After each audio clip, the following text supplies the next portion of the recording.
Hello there, my friends, and welcome back to Bear Maple Stories. Tonight, we're heading to a very curious little town where toys don't just sit on shelves.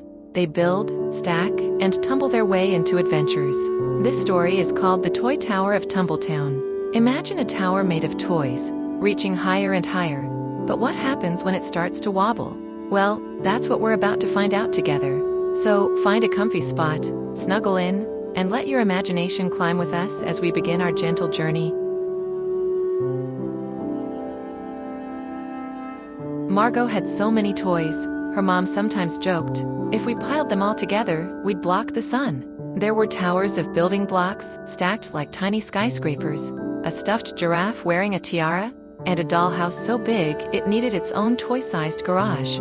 But Margo had one strict rule: nobody touches my toys except me. When her cousin Nico visited and reached for her toy robot, Margo quickly pulled it away. Sorry, Nico, he's not ready for visitors. When her friend May asked, can I borrow that puzzle for the weekend? Margo shook her head. What if you lose a piece? Then it won't be whole anymore. In her mind, toys were like treasure, beautiful to look at, fun to hold, but not something you let out of your sight. What she didn't know was that she was about to have an adventure that would change her mind forever. One lazy Saturday morning, sunlight spilled across Margo's bed, but something else caught her attention. There, on her pillow, lay a golden envelope. It shimmered like it had been painted with liquid sunshine, and her name was written in swirly letters. Margo, you are invited to the Toy Tower in Tumbletown. Bring your favorite toy.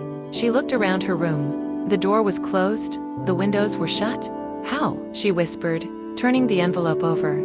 Then she saw them. A trail of golden arrow stickers leading across her bedroom floor toward the closet. She grabbed her favorite spinning top, red with golden swirls, and slipped it into her backpack. Following the arrows, she stepped into her closet.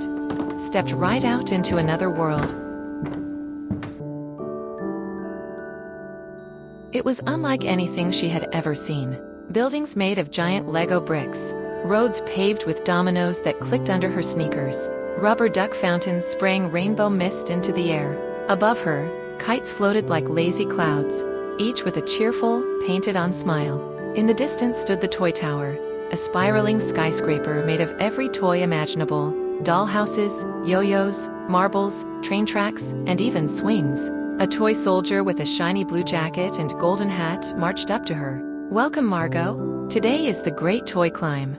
If you place your toy at the very top of the Toy Tower, it will be remembered here forever. Margo's eyes lit up. Forever? Yes, the soldier said proudly, but the climb has many challenges. Are you ready? I was born ready, Margo replied with a grin. The climb began with a staircase made of giant puzzle pieces, but halfway up, she came to a stop. A group of wind-up penguins stood on the other side of a broken bridge, chirping sadly. The bridge had a spinning wheel that was missing. Without it, they couldn't cross. One penguin called, "We've been waiting all morning. We can't join the race without the bridge working." Margo looked at her backpack. Her spinning top was exactly the right size to replace the missing wheel. But if she gave it away, she wouldn't have her favorite toy to place at the top. She hesitated. Then she remembered the look on May's face when she didn't share her puzzle. With a sigh, she pulled out the spinning top.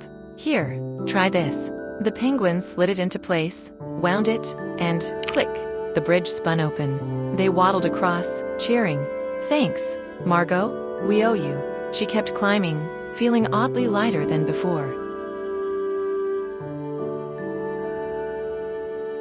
The higher she went, the stranger the tower became. Steps made of Jenga blocks wobbled beneath her feet, clacking together like wooden teeth. Jump ropes dangled like vines, swaying in a gentle breeze that carried the faint laughter of toys long forgotten. Then she noticed something curious. After she helped the penguins, the tower seemed to shine more brightly.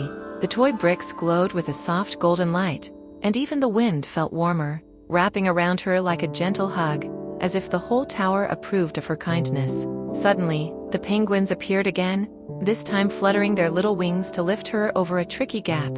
You helped us, they said, their voices cheerful and full of gratitude. Now we're helping you. And with that, the tower seemed to grow steadier beneath her. as though every good deed stitched it stronger, piece by piece.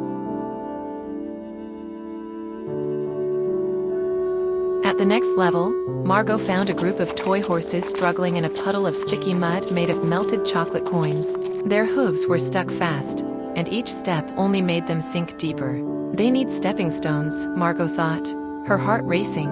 She quickly dug into her bag and found some spare building bricks she had packed, just in case. One by one, she laid the bricks down, pressing them firmly into the gooey chocolate so they wouldn't wobble. Slowly, a path began to take shape. "Hop on," they whinnied happily, lowering themselves so she could climb onto their backs. Together they carried her farther up the tower, their hooves clattering against the toy blocks like a cheerful drumbeat. And as Margo held tight, she realized something important. Every time she gave something away, whether it was her time, her kindness, or even her bricks, she gained new friends who made her journey not just easier, but brighter. Near the very top, gray clouds made of cotton stuffing rolled in, tumbling across the sky like heavy pillows. The wind blew harder now, whistling through the cracks and rattling the toy parts of the tower like loose coins in a jar. Every step made the tower sway. Then, booing, a giant jack-in-the-box burst open with a sharp clang, its lid flying high. Coiled springs shot out like snakes, bouncing and snapping toward her with wild energy. But before Margo could fall, her friends rushed to her side. The horses stomped their hooves and blocked the springs. The penguins waddled in close and held her steady with their flippers. One by one, all the toys she had helped along the way, big and small, came together, forming a shield around her. Their colors glowed in the stormy light, turning fear into something almost beautiful. Margo's heart thudded as she realized, if I had kept my toy for myself, I'd be climbing this tower alone, and I might never have made it this far. Finally, she reached the summit. The toy soldier stood waiting, a knowing smile on his face. "You didn't place your own toy here," he said gently, "but you built something far more important, a tower of kindness and sharing." From the peak, Margo saw the whole city below. Toys were sharing parts, trading pieces, and helping each other play. The tower no longer looked fragile, but strong, held together by every act of giving. The golden clouds broke apart, and sunlight poured down, warm and bright. The light seemed to travel outward, touching every corner of Tumbletown. And for the first time, Margo felt she wasn't just climbing the tower, she was part of it. When she stepped through a glowing archway, Margo was back in her bedroom. Her toys were still there, every doll, block, and puzzle piece, but now, they seemed happier somehow. That afternoon, May came over. Instead of shutting the door, Margo flung it wide open. "You can play with anything you like," she said. And from that day on, her room was always full of laughter. And so, Margo learned that the greatest treasures aren't the toys we keep, but the kindness we share, because every act of giving builds something lasting. In the end, the Tower of Tumbletown stood tall, not from toys alone, but from friendship and sharing. The end. If you enjoyed this story, my friends, don't forget to like, share, follow, and subscribe so you can join us again for more gentle journeys here at Bear Maple. Your support helps us bring more cozy stories to life, and we'd love for you to be part of our growing story family. Until next time, may your days be bright, and your nights be filled with wonder.